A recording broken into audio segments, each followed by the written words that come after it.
বাংলাদেশে যত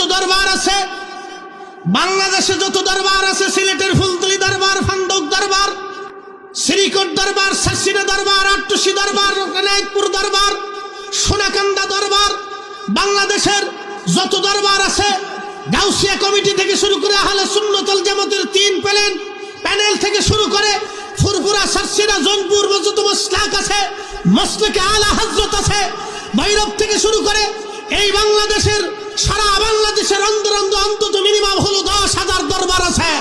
সমস্ত পীর মাশায়েখ তাদের অনুসারীরা যদি আজই প্যালেস্টাইন এবং ভারতের নির্যাতিত মুসলমানদের জন্য, আজ যদি পৃথিবীর নির্যাতিত মুসলমানদের জন্য আমরা যদি আমাদের প্রতিবাদের হাত এখন শক্ত না করতে পারি, তাহলে আগামীর দিন আমাদের জন্য খুব ভয়ানক অবস্থা হবে। আমাদের এখনই সোচ্চার হতে হবে। অতএব সোচ্চার হওয়ার জন্য আগামী 26 তারিখ, এপ্রিলের 26 তারিখ ঢাকা সোহরাওয়ার্দী ময়দানের মহাসম্মেলনে আমাদেরকে ঈমানি জজবানি উপস্থিত হতে হবে। কথা বলেন ঠিক না বেটা? আল্লাহ কবুল করুক বলে না। ম্যাস গ্যাদারিং ফর প্যালেস্টাইন, এই অনুষ্ঠানে আগামী 26শে এপ্রিল গোটা বাংলাদেশের তাওহীদ এবং রিসালাতের পতাকাবাহীরা সবার উপস্থিত থাকা ইমানের দাবি। ঠিক কিনা কথা বলেন? আগামী 26 তারিখ ঢাকা সোহরাওয়ার্দী উদ্যানে উপস্থিত হয়ে আল্লাহকে দেখাবেন। মনে করবেন চট্টগ্রাম থেকে ঢাকা যাওয়া নয়, যেন আপনি ফিলিস্তিন যাচ্ছেন। কোনো অজুহাত রাখবেন না, কোনো অজুহাত নাই।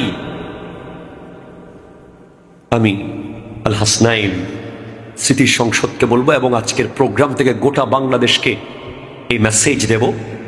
আমাদের বাংলাদেশের তরুণ যুব সমাজকে আমরা মার্চ ফর গাজা করে গোটা বিশ্বকে দেখিয়েছি যে বাংলাদেশ এটা আর বাংলাদেশ নাই, এটা এখন ফিলিস্তিন হয়ে গেছে। যতদিন ফিলিস্তিন স্বাধীন হবে না, ততদিন বাংলাদেশ শুধু নয়, পুরো বিশ্ব এক একটা ফিলিস্তিন হয়ে থাকবে। ঠিক কিনা কথা বলেন? প্রতিটা ইঞ্চে ইঞ্চে ফিলিস্তিন হয়ে যাবে। সেদিনের প্রোগ্রাম গোটা বিশ্বের সমস্ত মিডিয়া ব্রডকাস্ট করেছে, কিন্তু আমাদের বাংলাদেশের 20 কোটি মানুষের বসবাস, প্রায় 16 থেকে 18 কোটি মুসলমান, এতগুলো মানুষকে একটা প্রোগ্রাম দিয়ে শেষ করে দেওয়ার সুযোগ নেই।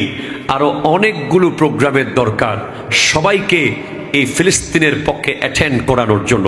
সেজন্য আমরা আবার ডাক দিয়েছি আগামী 26 তারিখ আমাদের প্রোগ্রামের ডায়ালগ হচ্ছে mass gathering for Palestine. Mass